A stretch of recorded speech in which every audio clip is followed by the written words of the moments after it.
In today's story, we get to see something that we've never seen before. A duel that ends completely clean with no tomfoolery, no interference, and no manipulation of the rules. Now, I know some of you just fainted, but for the ones who didn't, you just gotta trust me on this one.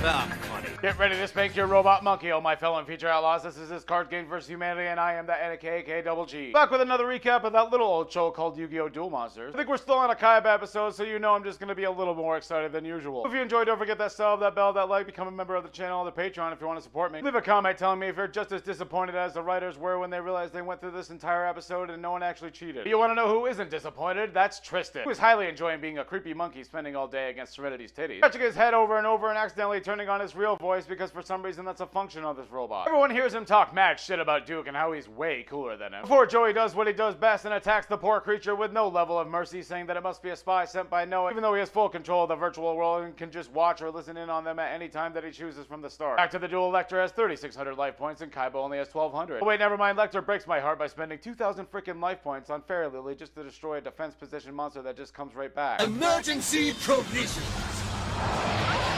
What the hell is a card like Emergency Provisions secretly a weird gross slime mold that has to eat the card like it's the last desperate meal or something? Not gonna lie, honestly, it kinda looks like Morphing Jar. Just then Yugi and Kaiba finally reunite, causing them to slip up and reveal their other secret anime identities. Kaiba! Yugi! Inuyasha! Kagome!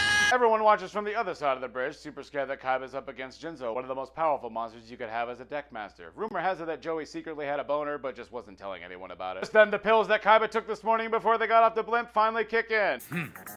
Oh well. Those are the kind of eyes that just make you have a couple questions, you know, like where are the bodies and how many? Kaiba activates heavy oh wait, never mind. This is the episode where Hero Servant takes over and he activates Imperial Order. Now Kaiba can't activate any magical trap cards whatsoever, and I gotta say, that's fucking annoying. Everyone is very scared for Kaiba except for Noah, who's just happy that one of the big five can actually hold his own in a duel. Probably why I like this episode, honestly. Getting back to Lecter, who gains 500 life points for Solemn, 1,000 for Life Absorbing Machine, before losing 700 for Imperial Order. Of course, all this is before he loads up his giant cannon with magical white energy.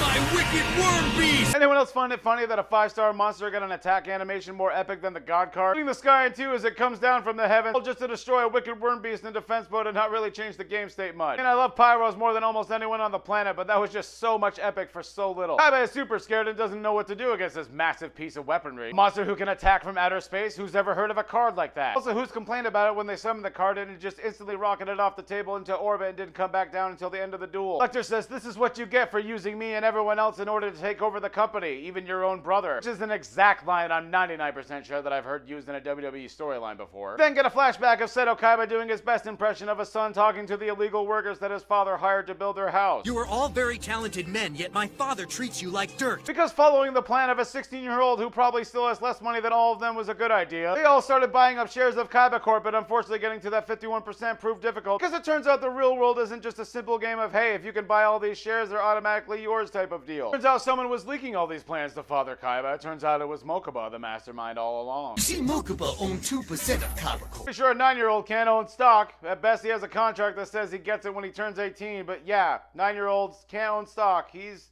9. Early Seto and the Big Five confronted Father Kaiba saying they were about to take over the company. Just like Gozaburo, they only could procure 49% because I guess he thought it was a good idea to leave that window open. Just when it seems like everyone's about to be fired, Mokuba busts in dramatically saying he's gonna give his 2% of Kaiba Corp that he doesn't really own to his brother. Again, he's 9. That's right, Father Kaiba, Mokuba, and Seto are a team, even if sometimes they have to beat the crap out of each other like brothers. But looking back on it, me and my brother have hurt each other for far less and far more creative ways. Like there was this one time he hit me in the back of the head with a railroad spike. The president of Kaiba Corp is now 16 years old. Shocking fact that either sends Gozaburo to the Shadow Realm or gives him the Mind Crush. It's not really made clear. Lecter reveals that it was never Mokuba at all who was the snitch. It was actually Seto himself. Making Gozaburo Kaiba thinking he was winning even though he knew he was an idiot for giving part of his shares to a 9-year-old. Truth is, while Seto was planning on using the Big Five to gain footing in the company, truth is the fight they saw between him and Mokuba was actually just over some cards that he tried taking from him, and it was just ended up being convenient timing, so he rolled with it. Even though everything Lecter just said about both using him and his brother as pawns in his little scheme was completely accurate. Life is a game. game, and if you can't win it, then don't play. That's right, life is a game, and if you can't play or were born with a horrible abnormality that stops you from living more than a week, then just don't play. That's right, it doesn't matter if I deny anything you just said, despite it all being perfectly true, and I should probably buy Mokuba that pet panda that he's been asking for years. So instead of acknowledging literally fucking anything, Kaiba just summons Spirit Ryu to the field and immediately attacks the Lily, seemingly looking like he's about to give up on the game right there. Oh wait, never mind, I was wrong. Turns out he's discarding 2 dragons to the graveyard to power up his Ryu to 3,000, so he only takes 400 points of damage. And of course, everyone's standing there thinking, why would he do something like that? Everyone but Yugi, who instantly knows better, watching him attack with a behemoth right away. As Lily's effect is not till the end of the turn, and you must pay 2,000 life points per battle because she is a hoe for show. Goes down the drain.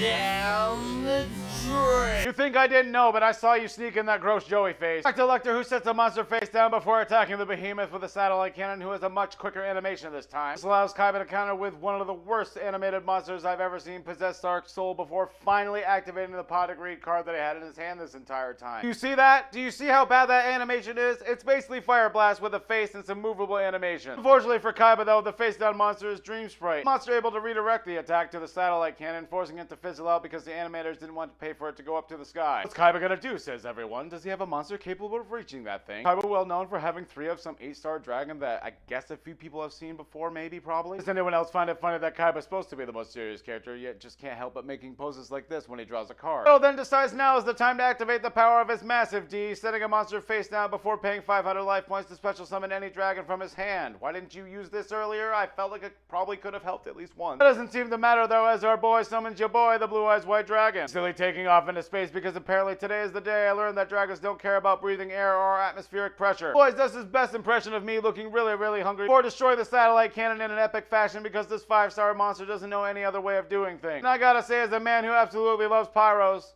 yeah, I get it. The episode ends with Noah then revealing his secret identity. We're family, and nothing's gonna separate us. I'll show him family. Well, that's it for this week's episode. I want to thank you all for watching, and of course a shout out to all my channel members and patrons. If you're not doing anything tomorrow and want to chill with me on a massive live stream, I may or may not be opening an absurd amount of packs, pretty much to the point where my battery's going to run out. I might even make that the title of the video. Yeah, I think that's a good title. I'm going to do that. But it's going to be like 200 packs, so come chill with me. You should do it. Meow. Apparently, Seto and the Big Five confronted who is highly enjoying being a Wait, no, I guess I was wrong. He's powering Yeah, I'll probably keep that one in.